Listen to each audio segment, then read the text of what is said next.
Well, I'm about 40 to 50 kilometres away from the border, and this is the start of the line of cars to the border with Poland, where people are beginning to flee. And as you can see behind me, people have left their cars and are literally doing it on foot. 40 to 50 kilometres they've got to walk. It's a 7 to 10 hour walk.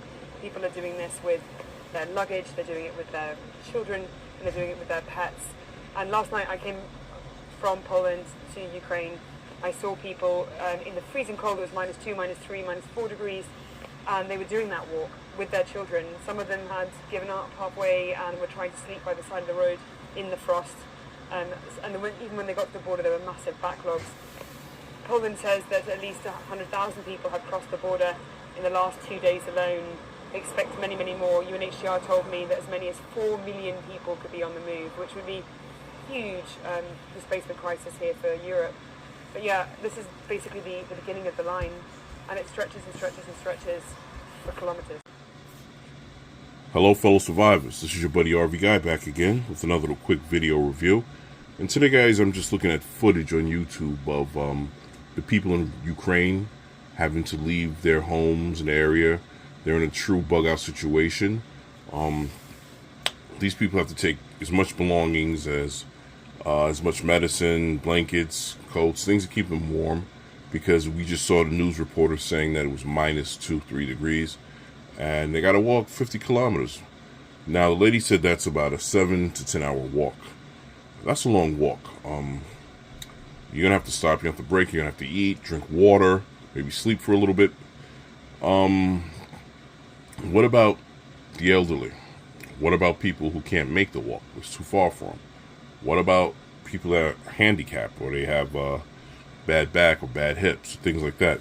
How do you carry as much stuff as you can and be as comfortable as you can and have enough equipment, medicine, supplies, food, water, maybe a portable tent to camp out, to keep the elements off you, the rain, the snow, the cold winds? How do you carry all this stuff, guys? And the true bug-out situation, and that's what they have here. They have a bug-out situation. The cars are lined up, there's nowhere to go, and let's say it's an EMP attack. None of the cars will work, so you've got to walk or bicycle, right? None of the electronics are going to work. The system in the cars aren't going to work unless you have these old cars, old cars from way back in the 70s. I think they can still work, but how are you able to walk and carry all this stuff? And as I get more into the survival stuff, guys, I start to realize that maybe a tactical approach is not a good thing, because if you're walking with thousands of people and they see you got a tactical bag, they're going to know you got equipment. They're going to know you're prepared for this. They're going to know that you might be somebody that they can steal from, okay? So, I've rethought my bug-out bag, my permanent bug-out bag. Now remember, a bug-out bag is a bag that you're going to be used to leaving your safe haven. You're going into the hills, you're going someplace else. So you need to carry as much stuff as you can to keep you safe and to keep you well and to keep you warm and to keep you fed that you can. And you might be having to carry for your whole family, right? There might be 2 or 3 people in your family. How do you carry all this stuff, guys, right? Today I came up with a solution for that.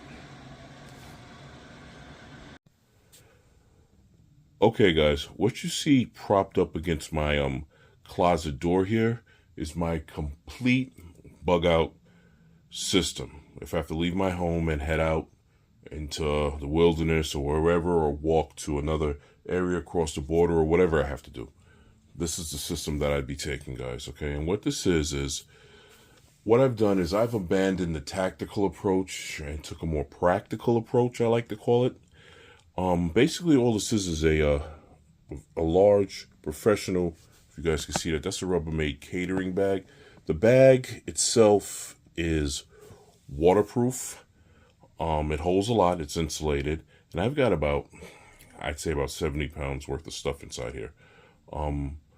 And like I said, it holds a lot. I have food, tarps for shelter, clothing, medicine, weapons, tools, all bunch of stuff, guys. Everything that I could possibly think of in my head, whatever scenario I might need, it's inside that bag, as well as important papers, documents, things to defend myself, you name it, stuff to keep the water and the cold off of me.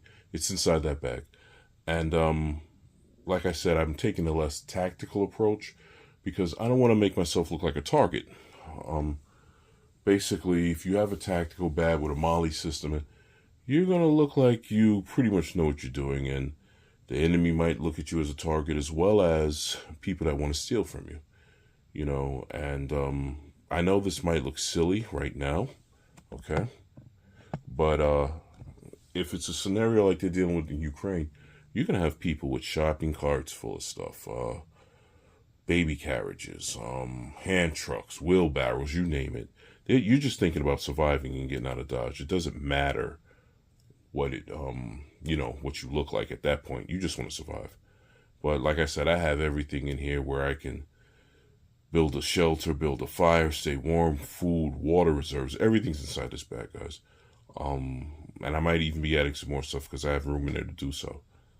So what we're going to do is I'm going to take the bag off and I want to show you what I use to transport all this weight, because you cannot carry this on your back, guys, and walk for 10 hours like the people in the Ukraine. You can't do it. You can't walk 50 kilometers with this on your back. You're going to hurt yourself. It's just impossible. But again, you're going to need all this stuff to survive. So let's take it off and I'll show you the cart that I'm using. Okay, guys, this is the cart that I'm using, and what this is basically a bicycle cart, guys. It's one of those bicycle carts that you hook up to the back of your real bicycle, and this carries between 70 and 100 pounds. It's made to go for miles. It has, let me show you guys. It has wheels here that have ball bearings in it that you can use, right? You pump them up. You see the little valve there. And basically it's like a hand truck for your bike. Now it also has behind here an extension part, and this part folds up. Let me see if I can get this up for you guys and show you. There. Okay. This part folds up, and you can even make it larger. If you guys can see that. And that's the part that actually goes onto your bike. But what I like about this is it's made to go over terrain and go for miles and miles and miles. And you see the bag, I took it off right there. And that bag has a lot of equipment in it. This is made to go for miles and miles and miles. You put the miles on it. It's air filled, the tires are air filled, and the whole thing folds up. It folds up to a flat thing, the tires pop off. Let's see if I can pop the tires off and show you guys how this works. See that little gray button in the middle there? You push this in, and the tire comes out, okay? And put that over there. If you guys can see, I don't know if you could see it, but there's ball bearings inside here. It's made just like a regular bike tire. Okay, you fill it up with air, and you go, and you could just walk. And the good thing is this carries all that weight from this bag, guys. So you can have all your equipment, your family stuff, your kids' stuff, your wife's stuff, medicine, your mom, your dad, your grandparents, whoever's with you. Throw it all in the bag, and all the weight's on this. It's like a hand truck for your bicycle. Now, if you don't have a bicycle, you can still use it, right? You could just use it like a hand truck, put your bags, put your stuff on it, and walk with it. It folds up. Keep this in your car. Grab, when the shit hits the fan, grab your bag, your bug out bag, your survival bag, whatever equipment, strap it in. The strap that I use is this Velcro strap with a little buckle on it. Here's the buckle. And I just go around the whole thing and Velcro it in and pull it tight, and it holds it on there. It's not going anywhere. And, yeah, and walk. This way your hands are free. You know, if you need to set it down and defend yourself, you can have your firearm on your hip, a knife, whatever it is, a machete on your hip. If somebody bothers you, you can set it up, pull the machete out and be like, hey, leave me alone. I'm surviving here. I'm protecting my family. You do what you got to do. Let me put the wheel back on for you guys. The wheels go back on very easy. You just put it there and push in the little button, and it goes back in. It locks in place. Yeah. But this way, you can carry all your stuff, and you're good to go, right? And it carries a lot of weight. Like I said, you can find a place to go to and be safe. Unzip your bag, get out your water, get your stuff you need, take a break, maybe carry a couple of chairs with you, sit down, right? Maybe a little fold-up table. We saw how the people in Ukraine had to camp out in sub below zero weather. And some of them didn't have a bag like this. Some of them had little luggage carts, little this, little that. But if you have your bag already packed and you're ready to go, and you have your cart, right? Your fold-up cart, you're not doing any work. Let the cart do the work for you guys. Now, you don't have to get a cart like this. They sell all different type of bicycle carts. They have ones that lay on the floor. They have ones that that's like a little wagon. I prefer this one because it folds up flat. I can take the wheels off. I can put it in the trunk of a car, throw my bag in there. If I'm hit with an EMP pulse and nothing is working, pull the cart out. If I have the bike, hook it to the bike and pedal. If not, just pull it. Pull it along with you. You got everything you need. You got your toiletries, your soap, your water, your food, your MREs. You've got, hygiene kit. You've got first aid kit. You've got canned goods inside this bag. You've got blankets, tarps, whatever you need, guys. Whatever you need. Maybe you need some fishing equipment to catch something to eat. You can all throw it all inside there, right? And not have to worry. And you can be able to protect it because you can set it up and you can defend your stuff. You can have your firearm on your hip, your machete on the other hip. Somebody wants to go through your stuff. You say, listen, I'm having a bad day, and unless you want one too, leave me alone. Simple as that, right? I think this is an excellent idea just because it can hold so much weight. And not only that, you can use it to go shopping if you want to ride your bike. You can take it in the supermarket, put your stuff inside in a little bag, and you can use it to do your laundry, put your sack on it. If you don't have a car, ride your bike, hook it up to the back of the bike. Again, it comes with all the attachments. And, I think this solves the problem if I was to have to walk like those people in Ukraine. Just because that stuff hasn't happened here, what they're going through, doesn't mean it's not going to happen here. It doesn't mean that it couldn't. We can be attacked at any moment. And you might have to get out of Dodge. So my bag is always ready. And now I have something I can put it on. And I can get out of Dodge and know that I'll have stuff and I'll be safe.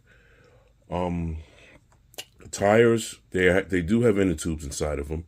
So you're going to need a little air pump. Keep a little pump like this in your bag, right? Always have air in your tires. Maybe even stop by the bicycle shop. Take off the wheels. Go in there and say, I like some tires and wheels. Some rubber tires and some inner tubes that'll fit this machine. That'll fit this tire, rather. Sorry about that, guys.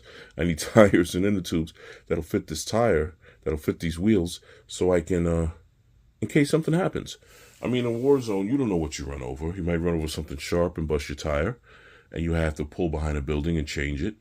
Or when you get to a safe area, change it. It's good to have an extra tire and inner tube in case you need it, right? Throw that in the bag as well. Throw all that stuff in the bag. But yeah, this thing holds between 70 and 100 pounds.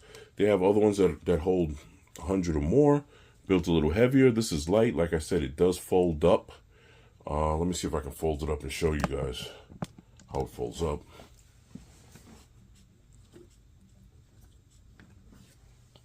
Okay, the first thing you're going to want to do is you want to take the tires off.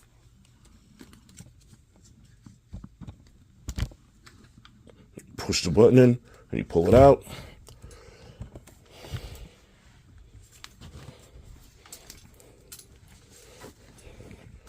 And you do the same to the other side.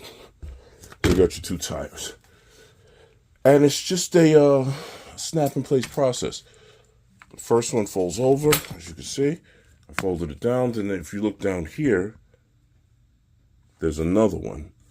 And you pull that, okay, and that folds over.